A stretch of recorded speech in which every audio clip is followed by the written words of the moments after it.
So I wanted to talk a little bit about O2 sensors, oxygen sensors, and how to understand what the voltage reading of the oxygen sensor is telling you, and also looking at fuel trims and seeing what your fuel trims are telling you. So we're looking at our O2 sensors right now, just the upstream O2 sensors, not the catalyst monitors.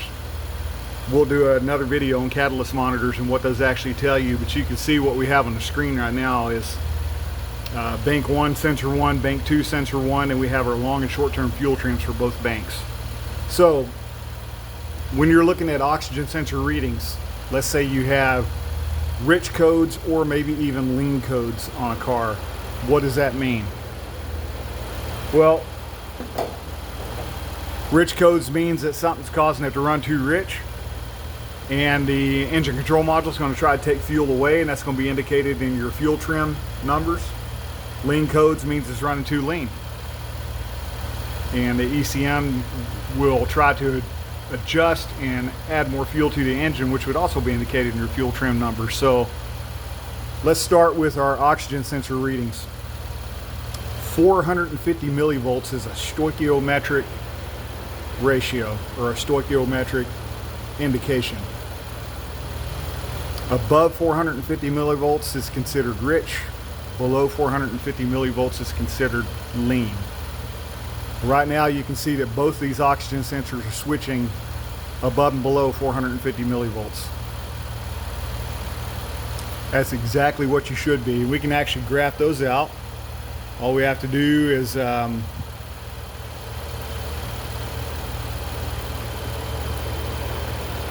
select one of these parameters and click on line graph. Tell you what, let me back it up real quick.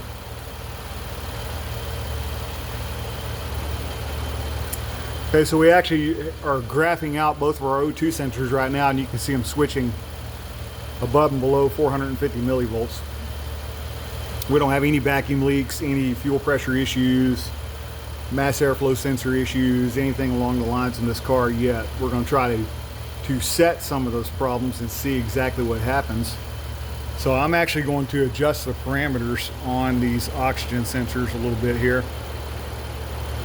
Let's see if we can clean this up.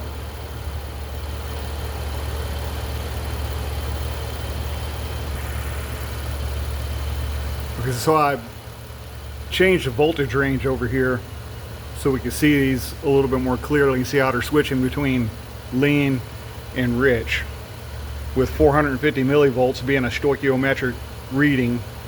This would indicate rich, then this would indicate lean down here. So I'm going to try to set a little vacuum leak. Let's see what happens to these oxygen sensors.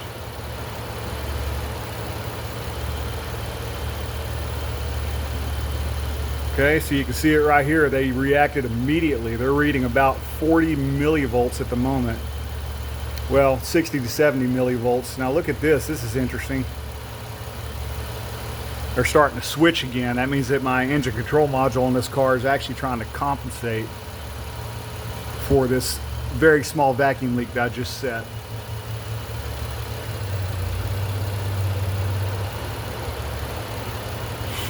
Now I corrected the vacuum leak, and all of a sudden it goes rich at about 800 millivolts. Now it changes again.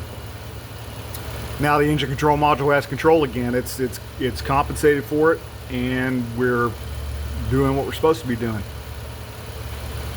The one thing I can say about these newer cars is that these engine control modules are so smart, they can compensate for a lot of issues. Now that was just a disconnection of the evac canister purge line at the intake manifold on this engine. So let's try that one more time. I'm going to recreate the vacuum leak, and watch your O2 sensor readings go lean. They're going to go down to about 50 to 60 millivolts.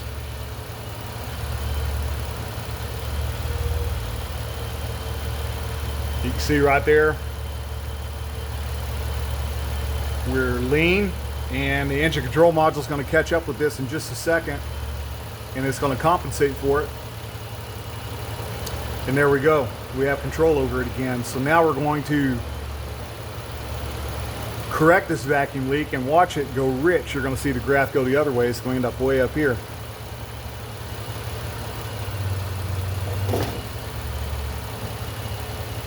Now we're at 900 millivolts, indicating rich.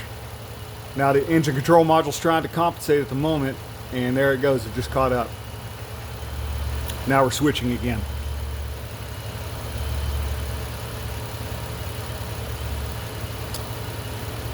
So that was a small vacuum leak creating a lean condition. I'm going to try to create a rich condition. Let me see if I can actually successfully do that.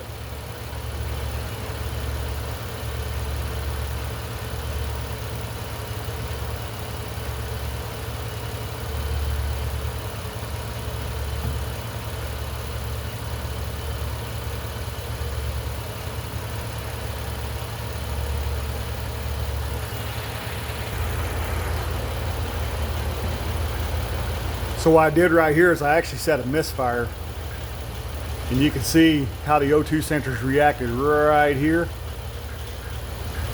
And now they're switching again, but I set a misfire on bank 1, and you can see that the O2 sensor is not reacting the same as bank 2.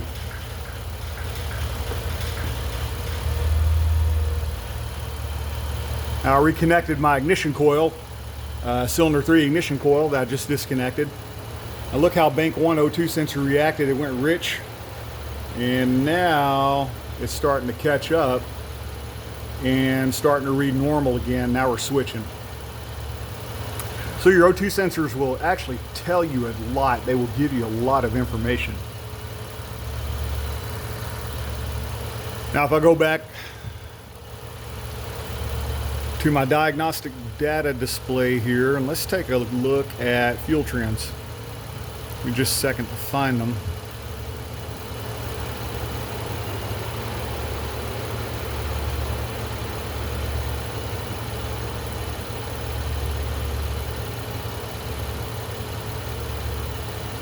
Now right now, when you're looking at your fuel trim numbers, short-term fuel trim is going to be the immediate adjustment of the engine control module trying to compensate for a rich or lean condition by either taking fuel away for a rich condition or adding fuel for a lean condition. That's your short-term or immediate adjustment. Long-term is exactly what it sounds like. It's the long-term compensation for a condition that's causing the engine to not run right. So negative numbers on fuel trims, short-term or long-term, is the engine control module taking away fuel. It's probably going to do that by decreasing the pulse width on the fuel injectors to reduce the fuel going into the engine, into the combustion chambers. Positive numbers on short and long-term fuel trims indicates that it is adding fuel to try to compensate for a lean condition. That could be anything from a vacuum leak to a underperforming fuel pump, maybe fuel pressure slightly low, or restriction in the fuel system, a skewed mass airflow sensor, a skewed manifold pressure sensor, anything along those lines. We could even have something going on with the timing that may cause the engine control module to react. So that's a little bit about how your fuel trims would work. Negative numbers, taking fuel away. Positive numbers, adding fuel. You start getting up into the double digits on these numbers right here, and I would be a little concerned. I would start taking a look for something that's either causing my engine to run rich or lean, depending on if those numbers are negative or positive. I'm gonna see if I can get these numbers to change. If this engine control module reacts so quickly to it, we'll see what happens. I'm gonna recreate that vacuum leak.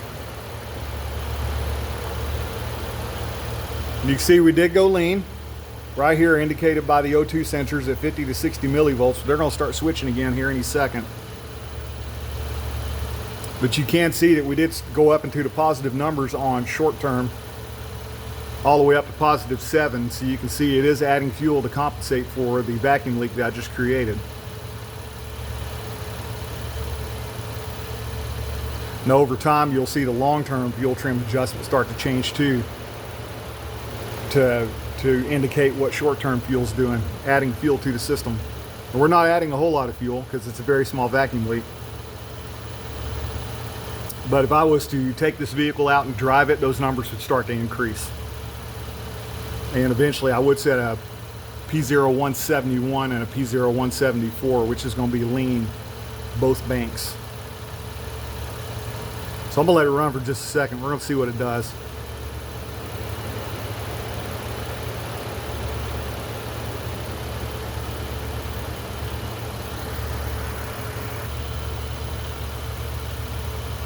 All right, so we just created a much bigger vacuum leak, and now it's reacting the way I wanted y'all to be able to see. We're down to 30 millivolts on both O2 sensors, and look at my short and long-term fuel trims. Here in a minute, long-term fuel trims are actually going to max out, and short terms should catch up to it. They're probably going to max out somewhere around 30-35%. It's going to vary a little bit from vehicle to vehicle. It's just depending on the programming in the engine control module. But look at that, this is very interesting. The engine control module is now compensating, and the O2 sensors are switching again. But I don't know if you can hear the engine in the background is surging. Oh, I disconnected the resonator tube off the intake manifold, and that's about a 1-inch diameter tube, so that's a pretty large vacuum leak.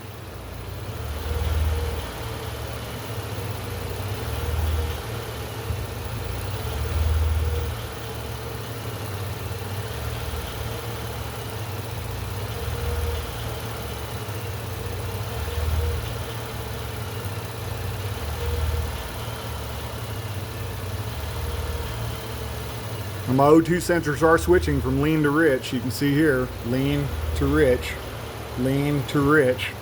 I'm gonna correct this vacuum leak. Let's see how it reacts.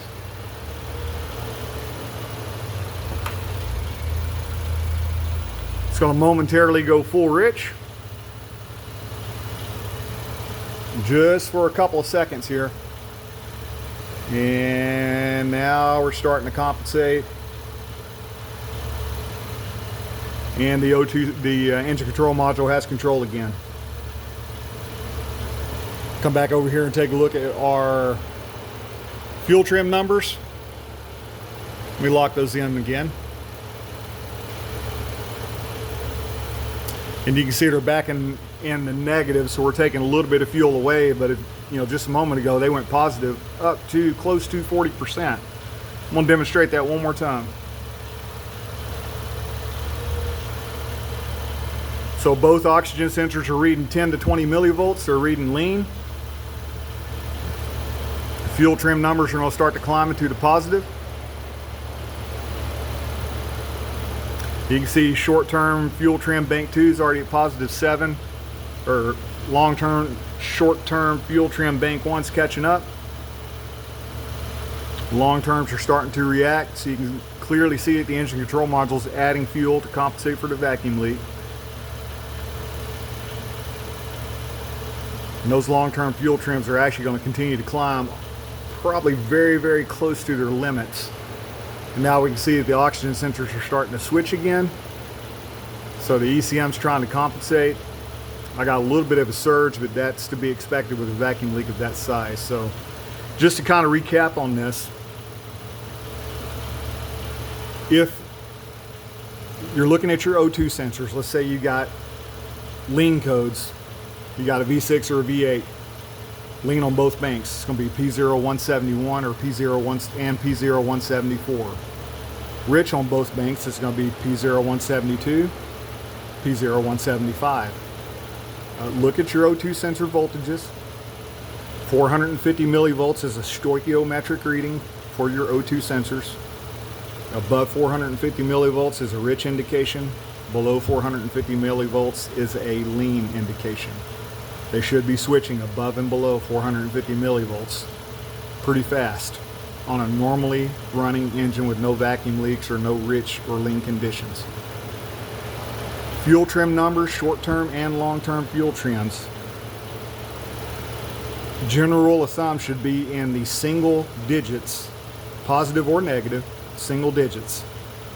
That's just a general rule of thumb. I've run into some newer cars where double-digit numbers up to a certain number is considered normal. If you look at the manufacturer's information, in fact, I just had that the other day on a Ford Focus, where they said it could run up to positive or negative 18 at idle. And I had one end that was actually setting some lean codes. We ended up having a couple of bad fuel injectors on that car. They were plugged up. But remember, general rule of thumb, single digits on short-term and long-term fuel trim, either positive or negative. You start getting into double digits, we got issues. Positive fuel trim numbers means we're adding fuel. You can see that on the screen right now. It's because I have a massive vacuum leak. Negative fuel trim numbers means we're taking away fuel. That's an indication that something's causing that engine to run rich. Maybe we got some fuel injectors that are stuck open. Maybe we got a skewed mass airflow sensor. There's a whole number of things that could cause that. I'm gonna pause this for just a second. So something else that you can look at if you get a car in your stall or in your shop or in the driveway, you know, wherever you might be working on one at, that could be causing it to run bad. You know, maybe you do have rich or lean codes. You may not have a fuel issue or a vacuum leak or anything along those lines that's causing it to run rich or lean. You could have maybe a skewed map sensor, possibly a skewed mass airflow sensor. That happens all the time. I recently had one that was running rich and surging and setting rich codes. They end up having a mosquito stuck inside the mass airflow sensor that was causing all my issues. But a real quick thing that you can check is look at your baro pressure and your map pressure, key on, engine off. They should read atmospheric pressure. You can see right here, here's baro, which is actually calculated inside my engine control module. And here's my map sensor. They're both reading very close to each other. Barometric pressure here is about 14.3. We're, maybe 250, 300 feet above sea level. So you'll need to know what barometric pressure is in your area, but always look at your baro and your map sensors. See if they're actually reading what they're supposed to be reading, key on, engine off. Because if one's slightly skewed, you know, if this map sensor here is slightly skewed, it could cause an engine to overfuel or not fuel enough and cause a whole bunch of issues. Maybe it's got a little carbon stuck in the end of the map sensor or something along those lines that's causing it to not read correctly. So it's just a little bit on lean and rich engine condition diagnostics, how to read your O2 sensors, what your long and short-term fuel trims mean, and a little bit about your barometric pressure and map sensor readings. Hope this helps out.